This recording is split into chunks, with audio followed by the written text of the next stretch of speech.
देखिए,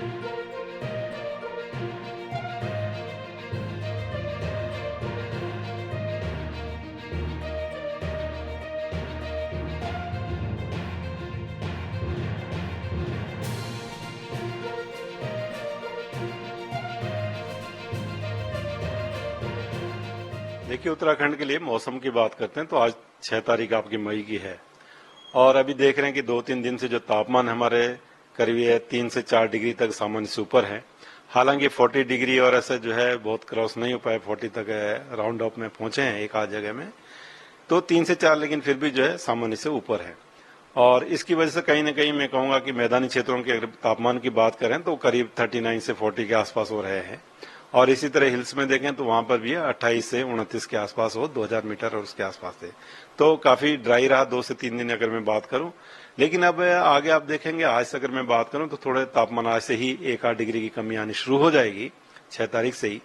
और जब आप कल 7, 8, 9 में जा रहे हैं या 10 में जा रहे हैं तो रेन थंडरस्टॉर्म एक्टिविटी भी बढ़ती हुई दिख रही है। तो 7 तारीख से आप कह सकते हैं कि कुछ जगहों में जो हमारा कुमाऊं का रीजन है वहां पे कुछ जगहों में हल्की से बहुत हल्की बारिश, जो थंडरस्टॉर्म की एक्टिविटी वो कल आपको शाम से या आफ्टरनून से जो है मिलनी शुरू हो जाएगी। इसी तरह अंदर के डिस्ट्रिक्ट में भी जो स्कैटर्ड एक्टिविटी है, चाहे उत्तरकाशी, चमोली, पिथौरागढ़, रुद्रप्रयाग, बागेश्वर, उनमें भी रहेगी। फिर आप नेक्स्ट डे जाइए 8 तारीख को, थोड़ी और बढ़ती हुई दिख रही है, तो आप ये कह सकते हैं जो गढ़वाल में भी जो है हिल्स में स्कैटर्ड एक्टिविटी वहां पे मिल जाएगी, साथ साथ कुमाऊं रीजन में भी scattered activity light, very light की रहेगी। 10 और 9 में जब जाते हैं तो थोड़ी और बढ़ते हुए दिख रही है एक्टिविटी। तो इस तरह का मैं कहूंगा अभी 3-4 दिन में, हालांकि डिस्ट्रीब्यूशन बहुत ज्यादा नहीं है, स्कैटर्ड एक्टिविटी वेरी लाइट की हिल्स में खासकर वो चलती रहेंगी 7 तारीख से आगे।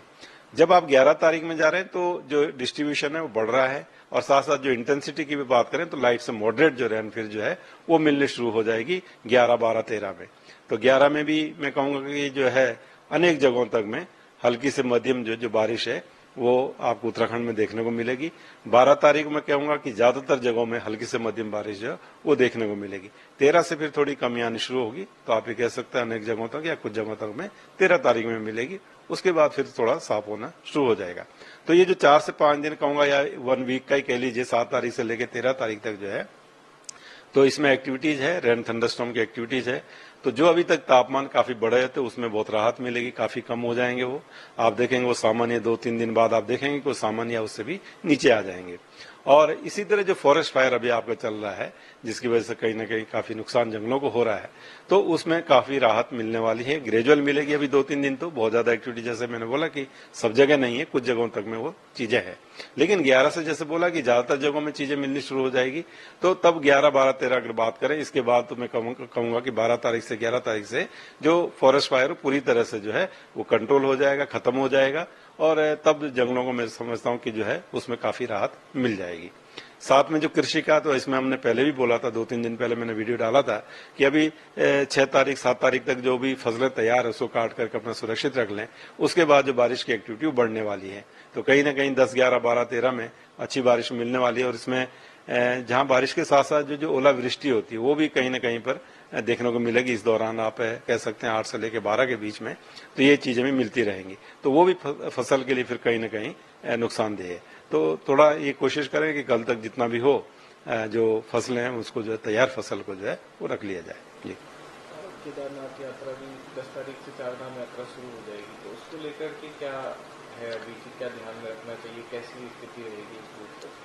बिल्कुल, शुरुआत में अब जैसे 10, 11, 12 की जैसे हमने बात बोली है कि ठीक है एक्टिविटी लाइट से मॉडरेट वाली वो मिलने वाली है, तो हालांकि बहुत ज्यादा नहीं जा सकते, उसमें ऐसा नहीं है, पर जब आप देखते हैं कहीं भी जो थंडरस्टॉर्म एक्टिविटी चल रही है तो थोड़ी देर आप इंतजार करें, उस समय मूव ना करें, एक सुरक्षित जगह में थोड़ी देर 1-8 घंटे ऐसी एक्टिविटी कहीं लोकेशन पे चलती है, तो उस समय आपको जो ध्यान रखना चाहिए कि मैं थोड़ी देर रुकूं और तो जो है जब ये चीज खत्म हो जाए तो आगे बढ़े।